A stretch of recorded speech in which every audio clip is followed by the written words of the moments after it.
ಕೆಲವು ವರ್ಷಗಳ ಹಿಂದೆ ಎಲ್ಲಾ ಭಾಷೆಯಲ್ಲೂ ಬೇರೆ ಯಾವ ಭಾಷೆಯಲ್ಲಿ ಮೂವಿ ಹಿಟ್ ಆಗುತ್ತೆ ಅಂತ ನೋಡ್ತಾ ಇದ್ರು. ಹಿಟ್ ಆದ ತಕ್ಷಣ ಹೋಗಿ ರೀಮೇಕ್ ರೈಟ್ಸ್ ನ ತಂದು ಅವರ ಭಾಷೆಯಲ್ಲಿ ಮೂವಿ ಮಾಡ್ತಾ ಇದ್ರು.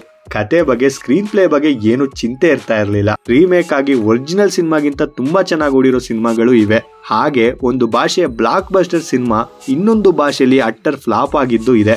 ಇವತ್ತಿನ ಈ ನಮ್ಮ ವಿಡಿಯೋದಲ್ಲಿ ಕೂಡ ನಾವು ಹೇಳೋಕೆ ಹೊರಟಿರೋದು ಅದೇ ರೀತಿ ರೀಮೇಕ್ ಆಗಿ ಫ್ಲಾಪ್ ಆದ ಸಿನಿಮಾಗಳ ಬಗ್ಗೆ.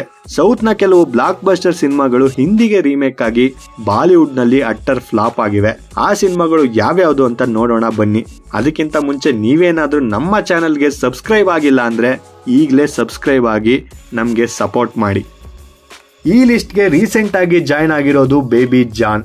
ಕಲೀಸ್ ಅವರ ನಿರ್ದೇಶನದಲ್ಲಿ ಮೂಡಿ ಬಂದ ವರುಣ್ ಧವನ್, ಕೀರ್ತಿ ಸುರೇಶ್, ಜಾಕಿ ಶ್ರಾಫ್ ಮುಂತಾದವರು ಮುಖ್ಯ ಭೂಮಿಕೆಯಲ್ಲಿ ನಟಿಸಿದಂತ most anticipated movie Baby John. ಈ ಸಿನಿಮಾದ ಬಗ್ಗೆ ತುಂಬಾ ಹೈಪ್ ಇತ್ತು. ಯಾಕಂದ್ರೆ ಇದು ದಳಪತಿ ವಿಜಯ್ ಅವರ ಅಭಿನಯದ super hit movie Theri remake. ತಮಿಳಿನಲ್ಲಿ ಡೈರೆಕ್ಷನ್ ಮಾಡಿ ಗೆದ್ದಿದ್ದ ಅಟ್ಲಿ ಅವರು ಹಿಂದಿಯಲ್ಲಿ ಕೋ ಪ್ರೊಡ್ಯೂಸರ್ ಆಗಿ ಗೆಲ್ಲೋಕೆ ಆಗ್ಲಿಲ್ಲ. ಇಲ್ಲಿ ಹಿಂದಿ ಜನ ನಾವು ಆಲ್ರೆಡಿ ಡಬ್ಬುಡ್ ವರ್ಷನ್ ನಲ್ಲಿ ಮೂವಿ ನೋಡಿದೀವಿ ಸ್ವಾಮಿ ಅಂತ ಸೈಲೆಂಟ್ ಆಗಿ ಸೈಡ್ ಗೆ ಹಾಕಿದ್ದಾರೆ. ನೆಕ್ಸ್ಟ್ ಮೂವಿ ಬಂದು ಲವ್ ಯಪ್ಪ.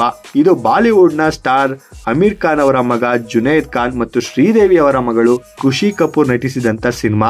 2022ರಲ್ಲಿ ಬಂದ ಪ್ರದೀಪ್ ರಂಗನಾಥನ್ ಅವರ ನಟನೆ ಮತ್ತು ಡೈರೆಕ್ಷನ್ ನಲ್ಲಿ ಬಂದಿದ್ದ ಲವ್ ಟುಡೇ ಸಿನಿಮಾದ ರೀಮೇಕ್. ಲವ್ ಟುಡೇ ಆ ವರ್ಷದ ತಮಿಳಿನ ಬಿಗ್ಗೆಸ್ಟ್ ಯೂತ್ ಹಿಟ್ ಆಗಿತ್ತು.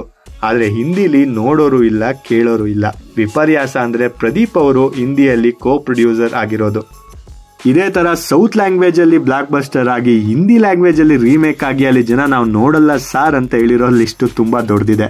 ಆ ಲಿಸ್ಟ್ ನಲ್ಲಿ ಇರೋ ಇನ್ನೊಂದಷ್ಟು ಸಿನಿಮಾಗಳನ್ನ ಹೇಳ್ತೀವಿ ಕೇಳಿ. ಅರ್ಜುನ್ ರೆಡ್ಡಿ ರೀಮೇಕ್ ಆದಂತ ಕಬೀರ್ ಸಿಂಗ್ ಮಾಡಿ ಗೆದ್ದಿದ್ದ ಶಾಹಿದ್ ಕಪೂರ್ ಅವರು ಮತ್ತೆ ಆಯ್ಕೆ ಮಾಡಿದ್ದು ತೆಲುಗಿನ ಮತ್ತೊಂದು ಬ್ಲಾಕ್ ಬಸ್ಟರ್ ಜೆರ್ಸಿ. ನಾನಿ ಅವರ ಮನೋಜ್ಞ ಅಭಿನಯಕ್ಕೆ ಮನಸೋತಿದ್ದ ಜನ ಶಬ್ಬಾಷ್ ಅಂದಿದ್ರು. ಆದ್ರೆ 70 ಕೋಟಿ ಬಜೆಟ್ ಅಲ್ಲಿ ಅದೇ ಹೆಸರಲ್ಲಿ ಹಿಂದಿಯಲ್ಲಿ ತಯಾರಾಗಿದ್ದ ಈ ಸಿನಿಮಾ 28 ಕೋಟಿ ಕಲೆಕ್ಷನ್ ಮಾಡಿತ್ತು. ತೆಲುಗಿನ ಮತ್ತೊಂದು ಬ್ಲಾಕ್ ಬಸ್ಟರ್ ಅಲಾ ವೈಕುಂಠಪುರಮುಲೋ ಸಿನಿಮಾ ಬಗ್ಗೆ ನಿಮ್ಮೆಲ್ರಿಗೂ ಗೊತ್ತೇ ಇರುತ್ತೆ. ಆ ಸಾಂಗ್ಸ್, ಆ ರಿಚ್ನೆಸ್, ಅಲ್ಲು ಅರ್ಜುನ್ ಅವರ ಸ್ವ್ಯಾಗ್ ಇದೆಲ್ಲ ಸೇರಿ ಅದು ಎಲ್ಲಾ ರೀತಿಯ ಜನರಿಗೂ ತಲುಪಿತ್ತು. ಆದ್ರೆ 75 ಕೋಟಿ ಬಜೆಟ್ ಅಲ್ಲಿ ಹಿಂದಿಯಲ್ಲಿ ರೀಮೇಕ್ ಆಗಿದ್ದ ಕಾರ್ತಿಕ್ ಆರ್ಯನ್ ಅವರು ನಟಿಸಿದ್ದ ಸಿನಿಮಾ ಜನರನ್ನ ತಲುಪಲಿಲ್ಲ, ನಿರ್ಮಾಪಕರ ಜೇಬ್ನ ತುಂಬಿಸ್ಲಿಲ್ಲ. ತಮಿಳಿನ ಕಾರ್ತಿಕ್ ಸುಬ್ಬರಾಜು ಅವರ ಜಿಗರ್ ತಂಡ ಸಿನಿಮಾ ಕೂಡ ಹಿಂದಿಗೆ ರೀಮೇಕ್ ಆಯ್ತು. ಆ ಸಿನಿಮಾದಲ್ಲಿ ಅಕ್ಷಯ್ ಕುಮಾರ್ ಅವರು ಬಚ್ಚನ್ ಪಾಂಡೆ ಆಗಿ ತೆರೆ ಮೇಲೆ ಕಾಣಿಸ್ಕೊಂಡಿದ್ರು. ತಮಿಳಿನಲ್ಲಿ ಜಿಗರ್ ತಂಡಗೆ ಒಳ್ಳೆ ರೆಸ್ಪಾನ್ಸ್ ಸಿಕ್ಕಿತ್ತು. 165 ಕೋಟಿ ಬಜೆಟ್ ಹಾಕಿ ಹಿಂದಿಯಲ್ಲಿ ಬಚ್ಚನ್ ಪಾಂಡೆ ಸಿನಿಮಾ ಮಾಡಿದ್ರು. ಆದ್ರೆ ಸಿನಿಮಾ 100 ಕೋಟಿ ಕ್ಲಬ್ ಕೂಡ ಸೇರದೆ ಬಾಕ್ಸ್ ಆಫೀಸ್ ನಲ್ಲಿ ಬಾಂಬ್ ಆಗಿತ್ತು. ತಮಿಳಿನಲ್ಲಿ ವಿಜಯ್ ಸೇತುಪತಿ ಮತ್ತು ಮಾಧವನ್ ನಟಿಸಿ ಜನಮನ ಗೆದ್ದಿದ್ದ ಸಿನಿಮಾ ವಿಕ್ರಮ್ ವೇದ. ಪುಷ್ಕರ್ ಗಾಯತ್ರಿ ಅದೇ ಹೆಸರಲ್ಲಿ ಐ ಬಜೆಟ್ ಅಲ್ಲಿ ಹಿಂದಿಗೆ ರೀಮೇಕ್ ಸಿನಿಮಾನ ಮಾಡಿದ್ರು. ಹಿಂದಿಯಲ್ಲಿ ಸೈಫ್ ಅಲಿ ಖಾನ್ ಮತ್ತು ರಿತಿಕ್ ರೋಷನ್ ಲೀಡ್ ರೋಲ್ ನಲ್ಲಿ ನಟಿಸಿದ್ರು. ಆದ್ರೆ ತಮಿಳಿನಲ್ಲಿ ಕಂಡಷ್ಟು ಸಕ್ಸಸ್ ಬಾಲಿವುಡ್ ನಲ್ಲಿ ಸಿಗ್ಲಿಲ್ಲ. ನಾಣಿ ನಟಿಸಿದ್ದ ತೆಲುಗಿನ ಮಿಡಲ್ ಕ್ಲಾಸ್ ಅಬ್ಬಾಯಿ ಸಿನಿಮಾ ಕೂಡ ಹಿಂದಿಗೆ ನಿಕ್ಕಮ್ಮ ಹೆಸರಿನಲ್ಲಿ ರೀಮೇಕ್ ಆಗಿತ್ತು. ಹಿಂದಿಯಲ್ಲಿ ಅಭಿಮನ್ಯು ದಸನ್ನಿ, ಶಿರ್ಲೆ ಸೇತಿಯಾ ಅಂಡ್ ಶಿಲ್ಪಾ ಶೆಟ್ಟಿ ಸಿನಿಮಾದಲ್ಲಿ ಕಾಣಿಸಿಕೊಂಡಿದ್ರು. ನಿಕ್ಕಮ್ಮ ಬಾಕ್ಸ್ ಆಫೀಸ್ ನಲ್ಲಿ ದೊಡ್ಡ ಡಿಸಾಸ್ಟರ್. ಆ ಸಿನಿಮಾ ಕಲೆಕ್ಷನ್ ಮಾಡಿದ್ದು 1.7 ಕೋಟಿ. ಆದ್ರೆ ಸಿನಿಮಾಗೆ ಹಾಕಿದ್ದ ಬಜೆಟ್ 22 ಕೋಟಿ. ಮಲಯಾಳಂನ super hit cinema driving licence ಹಿಂದಿಯಲ್ಲಿ ಸೆಲ್ಫಿ ಹೆಸರಿನಲ್ಲಿ ರೀಮೇಕ್ ಆಗಿತ್ತು. ಅಕ್ಷಯ್ ಕುಮಾರ್ ಮತ್ತು ಇಮ್ರಾನ್ ಹಶ್ಮಿ ಅಂತ ಸ್ಟಾರ್ ನಟರಿದ್ರು. ಮಲಯಾಳಂ ಸೂಪರ್ ಹಿಟ್ ಸಿನಿಮಾನ ಬಾಲಿವುಡ್ ಅಲ್ಲಿ ಗೆಲ್ಸೋಕೆ ಆಗ್ಲಿಲ್ಲ. ಸುಮಾರು 100 ಕೋಟಿ ಬಜೆಟ್ ನಲ್ಲಿ ನಿರ್ಮಾಣ ಆಗಿದ್ದ ಸೆಲ್ಫಿ ಸಿನಿಮಾ ಬಾಕ್ಸ್ ಆಫೀಸ್ ನಲ್ಲಿ ಕಲೆಕ್ಷನ್ ಮಾಡಿದ್ದು 23 ಕೋಟಿ. ಮಲಯಾಳಂನ ಮತ್ತೊಂದು ಸಿನಿಮಾ ಹೆಲೆನ್ ಹಿಂದಿಯಲ್ಲಿ ಮೀ ಆಗಿ ರೀಮೇಕ್ ಆಗಿತ್ತು. ಇಲ್ಲೂ ಕೂಡ ಜಾನ್ವಿ ಕಪೂರ್ ಅವರು ಜನಗಳನ್ನ ರೀಚ್ ಆಗೋದ್ರಲ್ಲಿ ಸಕ್ಸಸ್ ಆಗ್ಲಿಲ್ಲ. ಈ ಲಿಸ್ಟ್ ನಲ್ಲಿ ಕನ್ನಡದ ಸಿನಿಮಾಗಳು ಕೂಡ ಇದ್ದಾವೆ. ಕನ್ನಡದ ಯೂಟರ್ನ್ ಹಿಂದಿಯಲ್ಲೂ ಕೂಡ ಅದೇ ಹೆಸರಿನಲ್ಲಿ ತಯಾರಾಗಿತ್ತು. ಆದ್ರೆ ಇಲ್ಲಿ ಸಿಕ್ಕ ಯಶಸ್ಸು ಅಲ್ಲಿ ಸಿಕ್ಲಿಲ್ಲ. ದಿಯಾ ಸಿನಿಮಾ ಡೈರೆಕ್ಷನ್ ಮಾಡಿ ಗೆದ್ದಿದ್ದ ಅಶೋಕ್ ಅವರು ಅದೇ ಸಿನಿಮಾನ ಹಿಂದಿಯಲ್ಲಿ ಕೂಡ ತೆರೆಗೆ ತಂದಿದ್ರು. ಆದ್ರೆ ಕನ್ನಡ ಜನ ಮಾತ್ರ ಅದನ್ನ ಅಪ್ಪಿ ಮುದ್ದಾಡಿ ಮೆಚ್ಚಿದ್ರು. ಹಿಂದಿ ಜನ ಯಾಕೋ ಸಿನಿಮಾನ ನೋಡ್ಲೇ ಇಲ್ಲ. ಹೀಗೆ ಲಿಸ್ಟ್ ಹೇಳ್ತಾ ಹೋದ್ರೆ ತುಂಬಾ ಇದೆ.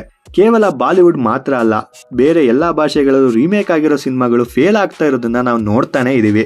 ಯಾವ ಭಾಷೆಯಲ್ಲಿ ಯಾವ ಮೂವಿ ರೀಮೇಕ್ ಆಗಿ ಒರಿಜಿನಲ್ ಗಿಂತ ಬ್ಲಾಕ್ ಬಸ್ಟರ್ ಆಗಿದೆ ಅನ್ನೋದನ್ನ ತಿಳ್ಕೋಬೇಕು ಅಂದ್ರೆ ಕಮೆಂಟ್ ಮಾಡಿ. ನಾವು ಆ ಕಂಟೆಂಟ್ ವಿಡಿಯೋ ನಿಮ್ಗಾಗಿ ತರ್ತೀವಿ. ಒಂದು ಟೈಮಲ್ಲಿ ರೀಮೇಕ್ ಅನ್ನೋ ಕಾನ್ಸೆಪ್ಟ್ ತುಂಬಾ ಚೆನ್ನಾಗಿ ವರ್ಕ್ ಆಗ್ತಿತ್ತು.